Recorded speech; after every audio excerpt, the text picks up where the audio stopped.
Finally আপনাদের সাথে কিছু কথা বলতে চাই।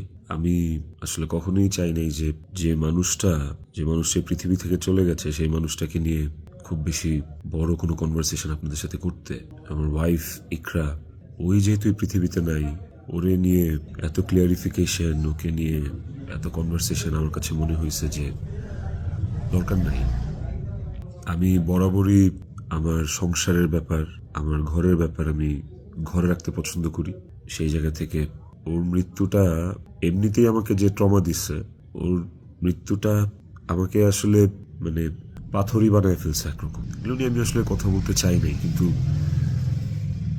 আমার কাছে মনে হয় যে আপনারা গল্পের একটা পাতা পড়েই পুরো গল্পটাকে জাজ করতেছে, একটা পৃষ্ঠা পড়েই পুরো গল্পটা সম্পর্কে আপনারা আপনাদের মনের মতো করে যা খুশি বলতেছে। পাতার এক পাশ পড়ে আরেক পাশ পড়বেন না, এটা তো হয় না, তাই না?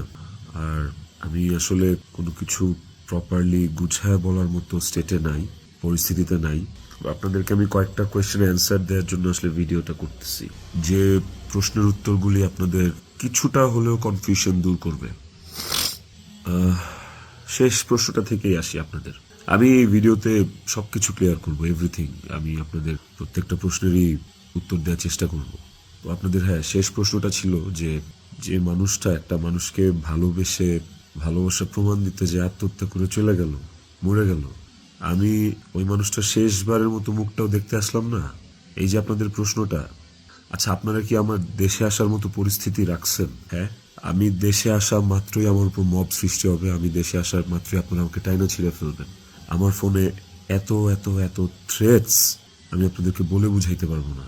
আমার কাছে এমনও ইনফরমেশন আসছে যে এয়ারপোর্টের বাইরে লোক রেডি করা আছে, আমি যাওয়া মাত্রই they will gonna hit me, they will gonna kill me. Police ধরে নিয়ে গেলে ওকে, আমি সেটা আইনিভাবে ফেস করব, কিন্তু এখন যদি আমিও মারা যাই, আমিও রিজিকের মার কাছে চলে যাই, রিজিকের কি হবে? আপনারা কি চান যে রিজিক তার বাবাকেও হারান? এই ছেলেটার কি দোষ? এই ছেলেটা বড় হবে না, ও কিভাবে বাঁচবে?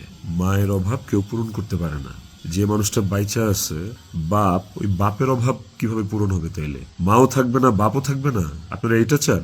আমার ইকরার শেষ মুখটা আপনারা আমাকে দেখতে দেন নাই। আমার ইকরার শেষ মুখটা ইকরার পরিবার আমাকে দেখতে দেয় নাই।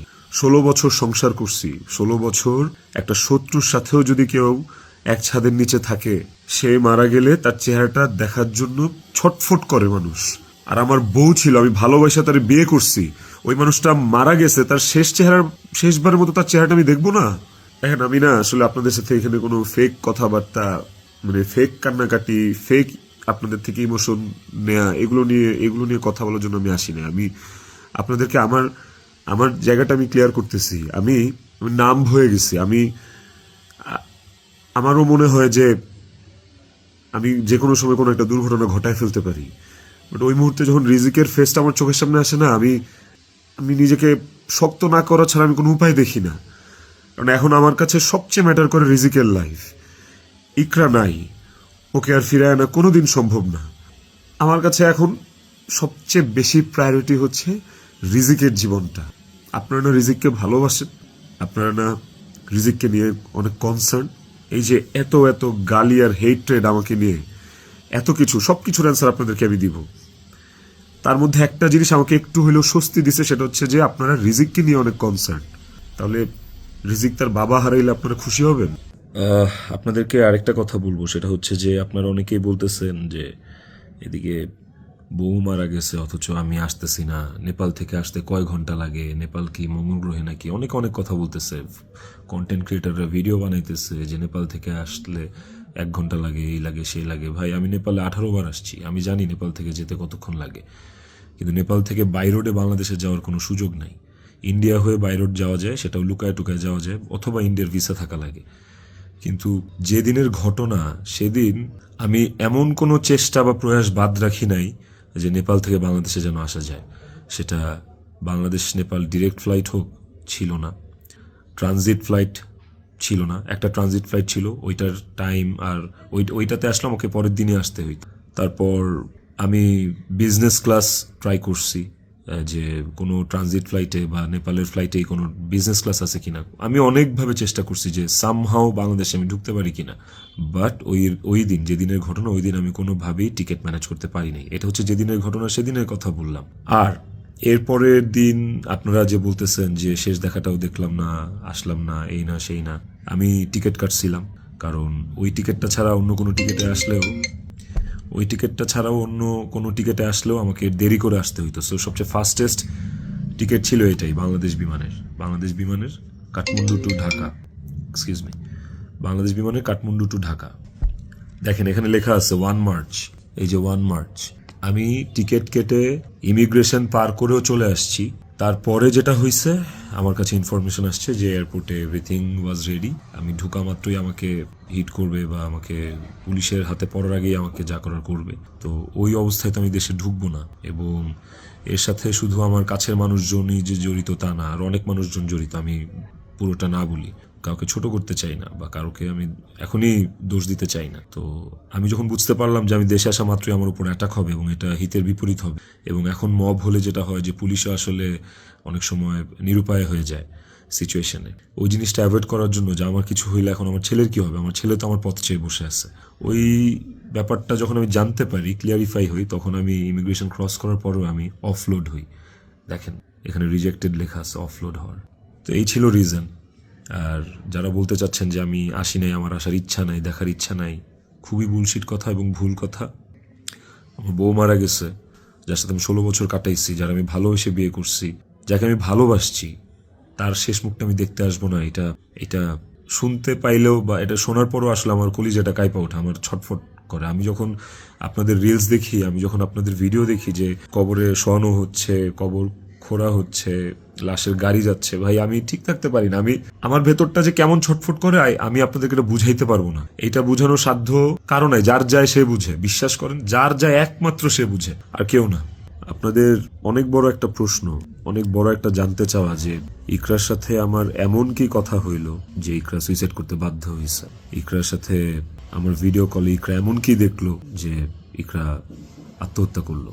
তো নেপালে আসার পর থেকে সমস্ত কনভারসেশন ইকরার সাথে আমার শেষ পর্যন্ত আমি আপনাদেরকে প্রোভাইড করব। কমেন্ট সেকশনে আপনারা দেখবেন, দেখলে আপনারা বুঝতে পারবেন যে আসলে কি ঘটছে বিষয়টা। আরেকটা যে বিষয় সেটা হচ্ছে যে কিছু স্ক্রিনশট ঘুরে বেড়াচ্ছে ফেসবুকে, সোশ্যাল মিডিয়াতে, যে ওখানে লেখা আমি ইকরাকে বলতেছি আমি ওকে ডিভোর্স দিয়ে তিথিকে বিয়ে করবো, এন্ড আপনারা ভাবতেছেন এই জন্য ইকরা সুইসাইড করছে। আপনাদেরকে বলতে চাই ওই স্ক্রিনশটটা পুরোটাই ফেক। কারণ হচ্ছে আমি কোনোদিন ইকরার সাথে বাংলায় কনভারসেশন করি নাই, কোনো চ্যাটিংয়েই ওর সাথে আমার কোনোদিন কোনো বাংলায় এরকম ভাবে বাংলা লেখায় ওর সাথে আমার কোনোদিন কোনো কনভারসেশন হয় নাই। ইকরার সাথে আমি সবসময় বাংলা আর ইংলিশ মিক্স কনভারসেশন করছি। বাংলা আর ইংলিশ মিক্স বলতে বাংলিশ ভাষায় আর কি, বাংলাটাকে ইংলিশে লিখে ওর সাথে কনভারসেশন করছি। তো ওই স্ক্রিনশটটা দেখে আপনারা ভুল বুঝেন না, মিসজাজ করেন না, ওটা একটা ভুয়া এবং ফেক স্ক্রিনশট। আমাকে ফাঁসানোর জন্য আসলে ওই স্ক্রিনশটগুলো বানান, কে বা কারা বানাইছে আই হ্যাভ নো আইডিয়া। তো টক্সিসিটি একটা বিষয়, আমাদের রিলেশনশিপটা অনেক আগে থেকেই টক্সিক ছিল, অনেক আগে থেকে টক্সিক ছিল। তিথির সাথে পরিচয় হওয়ার আগে থেকেও টক্সিক ছিল, এন্ড ও অনেক আগে থেকে আমার কাছে ডিভোর্স চাইতো, কিন্তু আমি কোনোদিনই ওকে ডিভোর্স দিতে চাইনি, তালাক দিতে চাইনি। আমার একটাই কথা ছিল যে আমি সংসার করব, কারণ আমি নিজেই একটা ব্রোকেন ফ্যামিলি থেকে বড় হওয়া ছেলে। আমি যখন ক্লাস 5 বা 6 পড়ি তখন আমার বাবা মার মধ্যে ডিভোর্স হয়, সেপারেশন হয়। আমি খুব ভালো করে ফিল করছি, আমি নিজে ফিল করছি যে একটা ব্রোকেন ফ্যামিলিতে একটা সন্তান কোন ধরনের ইনকনভেনিয়েন্স, কত ধরনের সমস্যা ফেস করে, তার মেন্টাল স্টেট কেমন হয়। আমি কোনোদিনই চাইনি রিজিক এই সাতটা পাক। আমি কোনোদিন চাইনি যে রিজিক ব্রোকেন ফ্যামিলির বাচ্চা হোক, বেবি হোক, বা আমি যে কষ্টটা ফিল করছি আমার লাইফে, এই কষ্টটা সেম কষ্টটা রিজিক ফিল করুক, এটা আমি কোনোদিনই চাইনি। এই কারণে আমি অলওয়েজ আমার মধ্যে ট্রমাটা ছিল যে মানে ব্রোকেন ফ্যামিলির কনসিকুয়েন্সেস কি। আমি কোনোদিন ওর কাছে বলি নাই যে আমি ওকে ডিভোর্স দিব বা আমি ডিভোর্স দিতে চাই। আমি অলওয়েজ ওর সাথে সংসারই করতে চাইছি। তো স্ক্রিনশট দিব, আপনারা দেখতে পাবেন। ইকরা শুরু থেকেই, আমাদের সম্পর্কের শুরু থেকেই অনেক সন্দেহপ্রবণ ছিল, আর এই সন্দেহ প্রবণতার কারণে আসলে আমাদের সম্পর্কটা বেশ টক্সিক হয়ে গেছিল। আর এই টক্সিসিটির মধ্যেও আমরা আসলে সংসারটা চালায় যাচ্ছিলাম। এই যে মানুষটা চলে গেল আমাদেরকে রেখে, এই যে মানুষটা মারা গেল, আমার সহধর্মিনী, ওরে নিয়ে আসলে আমার কতটুকু বলা উচিত আমি আসলে জানি না, কিন্তু সময় চলে আসছে, অনেক কিছু আপনাদেরকে আসলে জানানো উচিত, আপনাদেরকে জানাইতে হবে আমার, কারণ আপনারা একতরফা ভেবে যাচ্ছেন বিষয়টাকে। ওর কিছু বদভ্যাস ছিল, ওর জেনুইন কিছু বদভ্যাস ছিল যেগুলো আসলে ওকে আরও ক্রেজি করে ফেলছে, যেগুলো ওকে আরও মানে এমনি তো বাইরের মানুষ থেকে ট্রিগার্ড হইতো, ওই জিনিসগুলো ওকে আরও পেয়ে বসতো আর কি। এই বিষয়গুলো আসলে আমি জাস্ট মুখের কথা বলতেছি না, আমার কাছে প্রমাণ আছে। ইভেন আমি আপনাদেরকে এগুলো সব শেয়ার করব পরের ভিডিওতে with documents and all. Iqra triggered হয়েছে, কিন্তু সেটা আমি করি নাই। ইকরা ট্রিগার্ড হয়েছে আমারই কিছু ভাই ব্রাদার, কিছু কাছের মানুষ, যারা আমার দুজনেরই কমন সার্কেল, যাদের সাথে ইকরার আমি দুজনই খুব ইন্টিমেট ছিলাম। ওরা ডে বাই ডে ওকে ট্রিগার করে করে আজকে এই জায়গায় নিয়ে আসছিল। এবং এই মানুষগুলা তো থার্ড পার্সন আমার জীবনে। একটা সংসার তখনই টক্সিক হয় যখন বাইরের মানুষরা ওই সংসারের মধ্যে ইনভলভ হওয়া শুরু করে, বাইরের মানুষগুলা ওই সংসারে হাজবেন্ডকে বা ওয়াইফকে ট্রিগার করা শুরু করে। তো এই মানুষগুলা সম্পর্কে আমি পরে অন্য একটা ভিডিওতে হয়তো বলবো, বা এই মানুষগুলো সম্পর্কে ওরা যারা নিজেদেরকে কাকরাইল মসজিদের ইমাম সাহেব মনে করে আমার সংসারে ইন্টারফেয়ার করছে, তাদেরকে নিয়ে পরে কথা বলবো উইথ প্রুফ। কিন্তু এখন আসলে আমি এইসব বিষয়ে বা অন্য কাউকে এক্সপোজ রিভিল করার মতো আসলে মেন্টাল পরিস্থিতিতে নাই। আমি কতটুকু গুছায় কথা বলতে পারতেছি আমি সেটাও জানি না, কিন্তু আমি ইকরাকে সুইসাইড করতে ট্রিগার করি নাই, শি ওয়াজ ট্রিগার্ড। এবং এই বিষয়টা আপনারা, আমি যে স্ক্রিনশটগুলো প্রোভাইড করব, ওই স্ক্রিনশটগুলো দেখলে আপনারা বুঝবেন, যেখানে একটিবারের জন্য আমি ওকে কোথাও বলি নাই যে আমি ওর সাথে থাকবো না। আর আমার পুরো কনভারসেশনে আমি কখনো ওকে গালিগালাজ করি নাই, আপনারা সেটা পাবেন না। বরঞ্চ ও আমাকে অনেক গালিগালাজ করছে, অনেক উল্টাপাল্টা কথা বলছে, অনেক থ্রেট দিচ্ছে, অনেক কিছু করছে। আমি ট্রিগার করি নাই, আমি অন্তত চাই নাই যে ও সুইসাইড করুক। আমার কাছে ইকরা শুধু আমার ওয়াইফ ছিল না, আমার কাছে এত টক্সিসিটির পরে এসেও ইকরা আমার কাছে আমার সন্তানের মা ছিল। এটা আমার কাছে অনেক বড় একটা ব্যাপার ছিল। আপনাদের আরেকটা বড় প্রশ্ন বা জানার ব্যাপার ছিল যে ইকরার মৃত্যুর আগে ওর ভিডিও কলে ও এমন কি দেখছে বা আমি এমন কি বলছি ভিডিও কলে যে কারণে ও বাধ্য হয়েছে সুইসাইড করতে। আপনাদেরকে যে স্ক্রিনশটটা দিব, ওই স্ক্রিনশটটাতে আপনি নিচে গেলে দেখতে পারবেন যে একটা কনভারসেশনের পরে ওর সাথে আমার একটা 22 সেকেন্ডের ভিডিও কল। ওই 22 সেকেন্ডের ভিডিও কলটার বিষয় বলি। ও আমাকে কল দিচ্ছে, আমি ফোনটা ধরছি, ধরার পর ও আমাকে বলছে যে আমার শেষবারের মতো দেখে না, আমার আর জীবনে কোনোদিন দেখবি না। তো ওর ওই কথাটা শোনার পরে আমার কাছে মনে হয়েছে যে আমি খুব ঘাবড়ে গেছি, আমি ভয় পেয়ে গেছি যে নিশ্চয়ই কোনো একটা দুর্ঘটনা ঘটবে। সাথে সাথে আমি আমার অ্যাসিস্ট্যান্টকে কল দিছি যে ম্যাডাম পাগলামি করতেছে, ম্যাডাম রে তাড়াতাড়ি যা দেখ ম্যাডাম কি করতেছে, তাড়াতাড়ি পাগলামি করতেছে। ওই অ্যাসিস্ট্যান্টের সাথে কথা বলার সময় আমার ফোনে ওই কথা বলা অবস্থাতে আরেকটা ভিডিও কল আসছে। অ্যাসিস্ট্যান্টকে আমি হোয়াটসঅ্যাপে কথা বলতেছিলাম, মেসেঞ্জার আমার ভিডিও কলটা আবার আসছে ইকরার থেকে। তো অ্যাসিস্ট্যান্টের সাথে কথা বলতে বলতে ওই কলটা রিসিভ করতে পারি নাই। অ্যাসিস্ট্যান্ট ততক্ষণে ম্যাডামের ওখানে গেছে, আর আমার কলটা যেহেতু আমি ধরতে পারি নাই, তারপর আমি অ্যাসিস্ট্যান্টের সাথে কথা শেষে আমি নিজে কল ব্যাক করছি। তারপর আর ওই কল ওখান থেকে আর কখনো রিসিভ হয় নাই। তো আমার কথা হচ্ছে যে আমার কথা ভাবে নাই, মানলাম। আমার ছেলেটা রিজিক পর্যন্ত যে ওকে গেটে ধাক্কা দিচ্ছে, নক করছে, বলছে যে মা দরজা খুলো, মা দরজা খুলো। রিজিকের কণ্ঠস্বরটা কি ওর কানে যায় নাই? রিজিকের প্রতি কি ওর একটু মায়া কাজ করে নাই রিজিকের কথাটা শোনার পরে? তো এই ভিডিও কলের বিষয়টাও আপনাদেরকে আমি ক্লিয়ার করলাম। আই হোপ আপনারা স্ক্রিনশট দেখলে বুঝতে পারবেন। এবার আসেন নেপালের শুটিং প্রসঙ্গ। নেপালে কি আমি এই প্রথম জীবনে শুটিং এ আসছি? এর আগে আমি নেপালে শুটিং করছি, এর আগে আমি মালয়েশিয়াতে শুটিং করছি, থাইল্যান্ডে শুটিং করছি, সুন্দরবনে শুটিং করছি, দেশে মানিকগঞ্জ, কক্সবাজার, কত জায়গায়, কত আউটডোরে শুটিং করছি।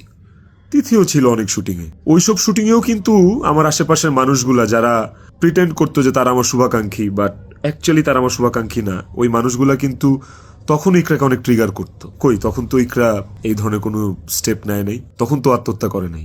আপনারা ইকরার আর ইকরার বান্ধবীর স্ট্যাটাস, কি বলে ওটাকে, স্ক্রিনশট বোধহয় পড়ছেন। ওখানে কিন্তু ইকরা নিজেই স্পষ্ট লিখছে যে ও এইসব মানুষের কথাবার্তা নিতে পারতেছে না। গত 3 বছর ধরে ও এইসব মানুষের ট্রিগার আর সহ্য করতে পারতেছে না। ওর নিজের কথা ও নিজে লিখছে, আপনারা পড়ছেন। তো কিভাবে বলেন যে আমার ইকরাকে আমি মেরে ফেলছি? আমার ইকরাকে এইসব মানুষ মেরে ফেলছে, এরা মেরে ফেলছে ট্রিগার করতে করতে, ওর কান ভরতে ভরতে। ইকরা ওয়াজ সো সফট হার্টেড। ও বাইরে থেকে অনেক শক্ত, কিন্তু ভেতরে খুব নরম একটা মানুষ ছিল। ওকে খুব সহজে ম্যানিপুলেট করা যায়। ও মানুষের কথা বিশ্বাস করতো, কারণ ও খুব সহজ সরল ছিল। তো এই আশেপাশের মানুষগুলো এই সুযোগটাই আসলে কাজে লাগাইছে, আশেপাশের মানুষগুলো এই চান্সটাকেই আসলে ইউটিলাইজ করছে। আপনারা অনেকেই বলতেছেন যে বউ ডিপ্রেশনে আছে আর জামাই নেপালে গার্লফ্রেন্ডের নিয়ে ফুর্তি করতেছে, বার্থডে উদযাপন করতে গেছে, এই ধরনের কথাবার্তা আপনারা অনেক বলতেছেন। দেখেন, এই নেপালে শুটিংয়ের আসার কিছুদিন আগে আমার নিজেরও বার্থডে ছিল।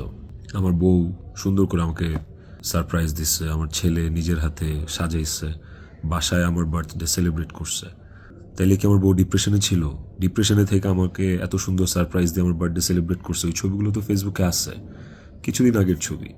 আর নেপালের যে বিষয়টা, তার আগে বলি যে আমরা যারা ইন্ডাস্ট্রিতে কাজ করি, আমাদের যখন কারো জন্মদিন থাকে সেটের, সেটা যেই হোক, সেটা হিরো হোক, হিরোইন হোক, ডিরেক্টর হোক, প্রডিউসার হোক, একটা মেকআপ আর্টিস্ট হোক বা একটা প্রোডাকশন বয় হোক, আমাদের শুটিং সেটে যখন কারোর জন্মদিন থাকে, আমরা সবাই শুটিং টিম থেকে, শুটিং ইউনিট থেকে তার জন্মদিনটা সেলিব্রেট করার চেষ্টা করি। কারণ আমরা সবাইকে ফ্যামিলি মেম্বার মনে করি, কেক কাটি ওই মানুষটাকে খুশি করার জন্য। তো ওই শুটিংয়ের মধ্যে, নেপালের শুটিংয়ের মধ্যে তিথির জন্মদিন, একটা অ্যাক্টরের জন্মদিন, আমাদের নায়িকার জন্মদিন, ওইটা কেক কেটে সেলিব্রেট করাটা কি দণ্ডনীয় অপরাধ আমার জন্য? আর আমি তো সেলিব্রেট করি নাই, আমার তো সেলিব্রেশন ছিল না, পুরো ইউনিট সব কিছু অ্যারেঞ্জ করছে। আমি একটা কেকও দেই নাই, আমি একটা গিফটও দেই নাই ওকে। যে যার যার মতো গিফট দিচ্ছে, কেক আনছে, সুন্দর করে সবাই মিলে ইউনিটের পক্ষ থেকে আমরা ওর বার্থডেটা সেলিব্রেট করছি। এবং ওর বার্থডেটা যে সেলিব্রেট করছি সেটাও চেষ্টা করছি খুব লোকিভাবে করার। স্টিল অনেকে ছবি তুলছে, দিছে, বাট আমার কাছে মনে হয়েছে যে এই জায়গায় তিথির জায়গায় বিধি থাকতে পারতো, এই জায়গায় আমি থাকতে পারতাম, এই জায়গায় অনেকেই থাকতে পারতো। ধরেন এই নেপালের শুটিংয়ে আসার কিছুদিন আগে আমার জন্মদিন ছিল, তখন আমি একটা শুটিংয়ে ছিলাম, সেই শুটিংয়ে আমার জন্মদিন কেক কেটে উদযাপন করছে সেটে। তো আপনারা কি বলবেন যে আমার জন্মদিন উদযাপনের জন্য ওই দিন শুটিং রাখা হয়েছে, শুটিং করা হয়েছে? আর নেপালের মতো একটা আউটডোর শুটে এমনি যাওয়া যায় না। একটা আউটডোর শুটের অনেক প্ল্যান লাগে, যেটা 1-1.5 মাস আগে থেকে করা লাগে। যে আউটডোর শুটের স্ক্রিপ্ট থাকা লাগে, অনেক কিছু আছে, আর্টিস্টদের স্কেডিউল, অ্যাকোমোডেশন, ট্রান্সপোর্টেশন, টিকেট, অনেক কিছু থাকে। সো বার্থডে উদযাপন করার জন্য নেপাল গেছি, এই কথাটাও আসলে যারা ইন্ডাস্ট্রির তারা আসলে এই কথাটা বলতে পারে না, বাইরের মানুষদেরকে আমি আর কি বলবো। তো এই বিষয়টাও আপনাদেরকে ছোট করে একটু ক্লিয়ার করলাম। আই হোপ এই জিনিসটাকেও আপনারা সহজ এবং সরলভাবে দেখবেন, এটাকে খুব জটিলভাবে দেখার কিছু নাই। আপনারা অনেক জায়গায়, অনেক ছবিতে, অনেক পোস্টে হয়তোবা দেখে থাকতে পারেন যে ইকরা এবং তিথি একই সাথে আছে, একই জায়গায় আছে, হয়তোবা কোনো পার্টিতে বা কোনো কফি শপে বা যে কোনো আড্ডায়। এরকম অনেক অনেক মোমেন্টস আমাদের একসাথে আছে, আমিও ছিলাম। এই আমার জন্মদিনে, আমার এই বছরের আগের বছরের জন্মদিনে সবাই ইনভাইটেড ছিল, সেখানে তিথিও ইনভাইটেড ছিল। যদি বিষয়টা এতটাই টক্সিক হইতো, তাইলে কি এই জিনিসটা এত সহজ হইতো একটা মেয়ের জন্য যে তার হাজবেন্ডের একটা মেয়ের সাথে রিলেশন, সেই মেয়েটাকে তার বার্থডেতে ইনভাইট করে তার সাথে কফি খেয়ে তার সাথে আড্ডা দিয়ে, জিনিসটাকে কেমন না বিষয়টা? এবং সেটা তো একবার দুইবার না, একাধিকবার।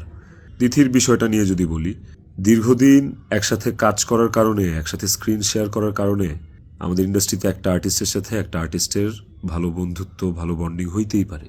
তিথির সাথেও আমার খুবই ভালো একটা বন্ডিং ক্রিয়েট হয়েছিল এবং একটা নির্ভরশীলতার জায়গা আমাদের মধ্যে ছিল। তার মানে এই না যে আমি ইকরাকে ডিভোর্স দিয়ে তিথিকে বিয়ে করব, এই কথা না আমি কোনোদিন ইকরাকে বলছি, না তিথি কোনোদিন আমাকে এই কথা বলছে। সো এইটাকে এত জাস্টিফাই আপনারা করতে পারেন না।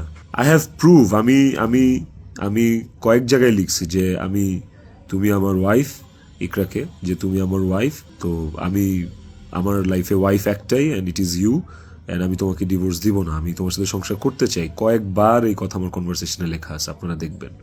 তিথির প্রতি এই সুন্দর একটা নির্ভরযোগ্যতার জায়গা তৈরি হওয়ার পেছনে যে কারণটা, সেটা হচ্ছে যে চারপাশে এত এত ভুল মানুষ দেখছি, চারপাশে এত এত কি বলে এটাকে, দুধের মাছি আমি পাইছি এই বিগত বছরগুলোতে।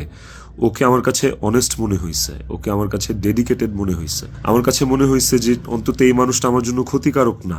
তো যখন আপনি আপনার সারাউন্ডিংসে এরকম একটা মানুষ পাবেন, যে মানুষটা আপনার জন্য ক্ষতিকারক না, ডেডিকেটেড, এবং যার সাথে আপনার মেন্টালিটি ম্যাচ করে, ওই মানুষটা সাথে আপনার ভালো বন্ডিং হওয়াটা খুব স্বাভাবিক। শুধু আমার না, আর অনেকের এরকম হয়। আমার এখন যেটা মনে হইতেছে সেটা হচ্ছে যে ইকরা আমার কাছে যতবার ডিভোর্স চাইছে, ও যতবার বলছে যে আমাকে ডিভোর্স দিয়ে দাও, আমার আসলে ওকে ডিভোর্স দিয়ে দেওয়া উচিত ছিল, তাইলে অন্তত ইকরা তো বেঁচে থাকতো। একটা টক্সিক সম্পর্ক ধৈরা বাইন্ধা টাইনা হেঁচড়া টিকায় রাখার থেকে আসলে ওই সম্পর্কটা না থাকাই ভালো। তো মানুষগুলো তো জীবিত থাক। দেখেন, ইকরা মারা গেছে, ইকরা একা মারা যায়নি, ইকরার সাথে আমাকেও নিয়ে গেছে। আমি এখন একটা জিন্দা লাশ। পৃথিবীতে সবচেয়ে বড় শাস্তি কি হইতে পারে? আমি যদি ফাঁসিতেও ঝুলি, ওটা আমার কাছে কোনো পানিশমেন্ট না, শাস্তি না। আমাকে যদি আপনারা মব করে মাইরাও ফেলেন, সেটাও আমার জন্য শাস্তি না। আমি আমার শাস্তি পায়া গেছি, এবং এই যে জিন্দালাশ হয়ে বেঁচে থাকাটা, এটা আমাকে সারা জীবন বয়ে বেড়াইতে হবে। ওর অভাব আমার সারা জীবন ফিল করতে হবে। আমার নিজের জন্য বাঁচার আসলে আর কিছু নাই। আমি আমার শাস্তি পায়ে গেছি। আমি আমি এর চেয়ে বড় কোনো শাস্তি হইতে পারে না যে আমি একটা জীবিত লাশ হয়ে সারাটা জীবন পার করব। বিশ্বাস করেন, আমার দম বন্ধ হয়ে আসে, আমার নিঃশ্বাস বন্ধ হয়ে আসে। আমি আমি আমি 5 মিনিট পর পর আমি উন্মাদ হয়ে যাইতেছি। বাট ইভেন আমি সুইসাইড করার অনেক চিন্তা ভাবনা করতেছিলাম। বারবার মনে হচ্ছিল যে আমি ইকরার কাছে চলে যাই, ইকরা আমাকে ডাকতেছে। কিন্তু যখনই রিজিকের চেহারাটা চোখের সামনে ভাইসা ওঠে না, ওই মুহূর্তে আসলে আর আর কিছু মাথায় কাজ করে না। মনে হয় যে না না না না, আমি এর করতে পারবো না, রিজিকের জন্য আমারে বাঁচতে হবে। আপনারা প্লিজ প্লিজ রিজিকের জন্য হইলেও আমারে বাঁচতে দেন, আমারে দেশে আসতে দেন প্লিজ। আপনারা যদি রিজিককে ভালোবাসেন, আমাকে একটা সুযোগ দেন রিজিকের যোগ্য পিতা হয়ে দেখানোর। আমি ওকে একটা সুন্দর জীবন দিতে চাই।